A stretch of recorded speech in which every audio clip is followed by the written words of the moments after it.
Avamé, discours à la nation du président congolais Félix Tshisekedi. Écoutons-le. Mes très chers compatriotes, C'est un long discours, hein, mais écoutez. en ces instants critiques pour notre nation, je m'adresse à vous avec la gravité et la solennité qu'impose la situation. L'Est de notre pays, en particulier les provinces du Nord Kivu, du Sud Kivu et de l'Ituri, fait face à une aggravation sans précédent de la situation sécuritaire. Les forces de défense du Rwanda, en soutien de leurs marionnettes du M23, poursuivent leur entreprise terroriste sur notre territoire, semant la terreur et la désolation parmi nos populations. Je partage avec vous la douleur et l'indignation face à ces attaques barbares.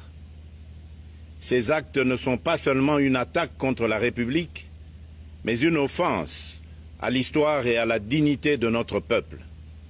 En ces moments difficiles, je vous appelle à la résilience et surtout à la résistance. Face à cette situation, permettez-moi de vous rassurer. Une riposte vigoureuse et coordonnée contre ces terroristes et leurs parrains est en cours. Nos vaillantes forces armées de la République démocratique du Congo, symboles de courage et de patriotisme, sont pleinement mobilisées, prêtes à défendre chaque centimètre de notre territoire. J'ai personnellement convoqué et présidé des réunions de crise avec une équipe restreinte du gouvernement, le haut commandement militaire ainsi qu'une réunion interinstitutionnelle afin d'évaluer les récents développements de la situation et de lever les options pour repousser les agresseurs et reconquérir chaque parcelle de notre territoire. À cet effet, j'ai nommé ce 28 janvier le général-major Évariste Somo Kakule au poste de gouverneur militaire du Nord Kivu pour renforcer la coordination des opérations militaires et restaurer l'autorité de l'État. Parallèlement, nous avons engagé d'importantes démarches diplomatiques, notamment au sein du Conseil de sécurité des Nations Unies, ainsi que dans le cadre du processus de paix de Luanda, auquel nous restons pleinement engagés malgré les obstacles. Nous privilégions la voie du dialogue, mais toujours avec lucidité, tout en restant fermement résolus à défendre notre territoire et notre souveraineté par tous les moyens nécessaires. Le dialogue. Mais ce combat n'est pas seulement celui des FRDC. C'est le combat de tout un peuple, le combat de notre identité congolaise, afin de léguer aux générations futures un pays prospère et en paix.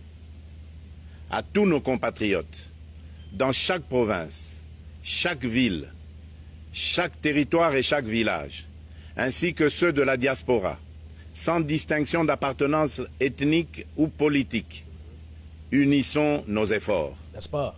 Apportons un soutien indéfectible, moral et matériel à nos vaillants soldats. Mobilisons-nous comme un seul homme pour défendre notre souveraineté et sauvegarder notre intégrité territoriale. Je suis pleinement conscient des souffrances de nos compatriotes qui fuient les hostilités. Le gouvernement est instruit d'activer le plan d'urgence humanitaire pour venir en aide aux déplacés. À vous, habitants de Goma et des environs, je ressens profondément votre douleur, qui est aussi la mienne.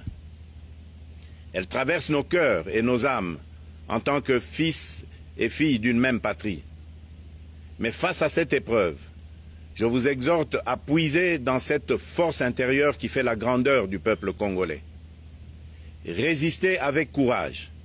Faites preuve de vigilance constante et gardez votre calme malgré l'adversité. Sachez que nous ne sommes pas restés inactifs. Des plans de contingence sont préparés pour assurer la protection de la population civile et prévenir toute escalade de la violence.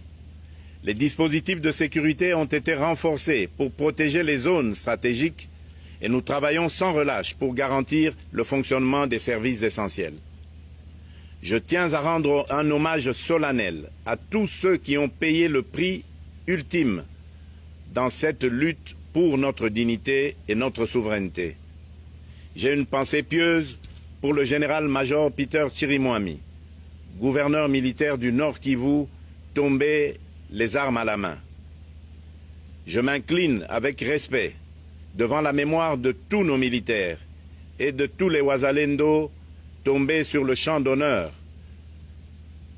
Je pense aussi aux soldats de la mission de la communauté de développement d'Afrique australe, la SAMI d'IRC, qui combattent à nos côtés, aux casques bleus de la MONUSCO qui ont sacrifié leur vie pour la paix, ainsi qu'aux innombrables civils victimes de la barbarie ennemie.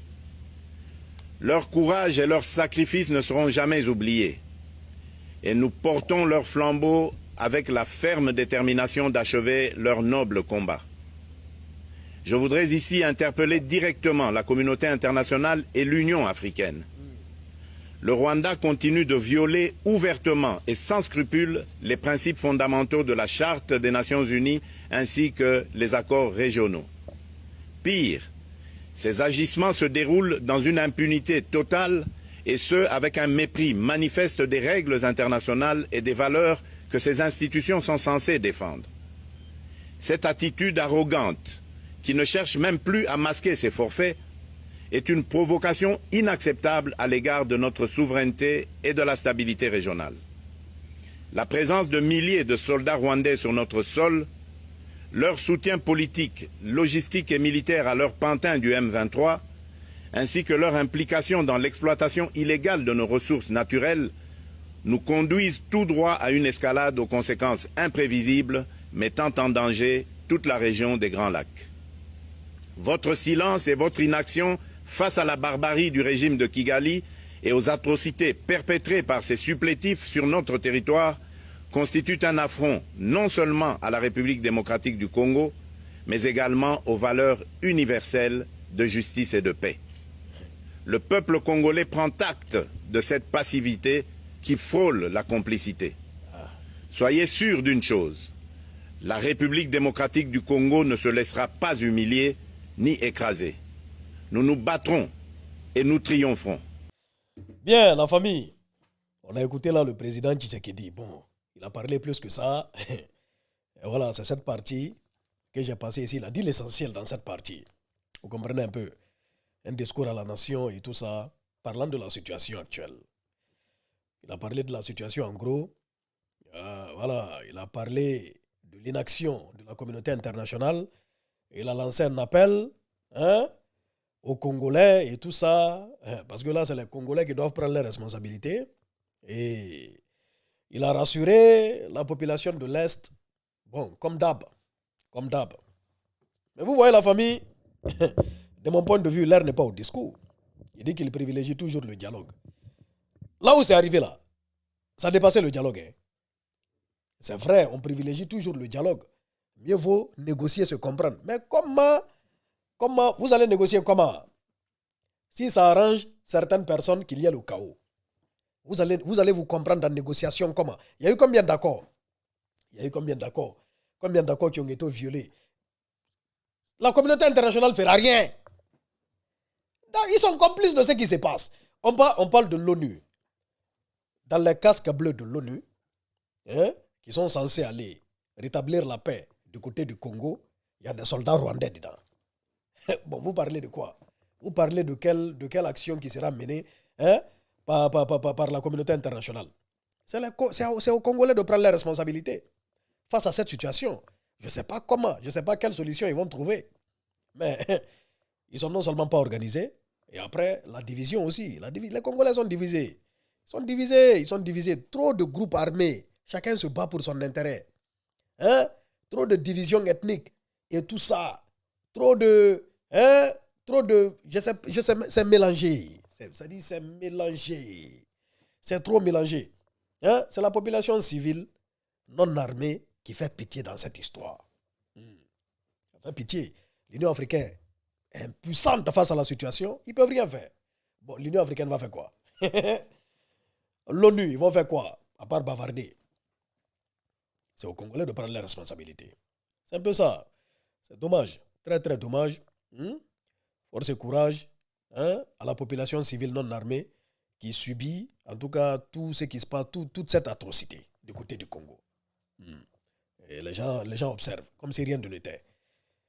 Les influenceurs même du Congo là-bas, je ne sais pas. Attends, le vieux Père Jacques, il est congolais, il est congolais, il est du Congo RDC ou bien il est du Congo Brazza. Le vieux Père Jacques Mouekassa. Je ne l'entends pas. Je suis même allé faire un tour sur sa page pour voir qu'est-ce qu'il en dit. Mais nada, je n'ai rien vu. Ou bien le vieux père ne parle pas de ça. Je ne comprends pas. Ou bien il ne peut pas parler de ça. Je l'avais vu faire un peu la promotion du Rwanda. Ou bien s'il met sa bouche dedans, son gombo est gâté. Et chacun se bat pour son intérêt. Que Dieu nous protège. Big Soul 224.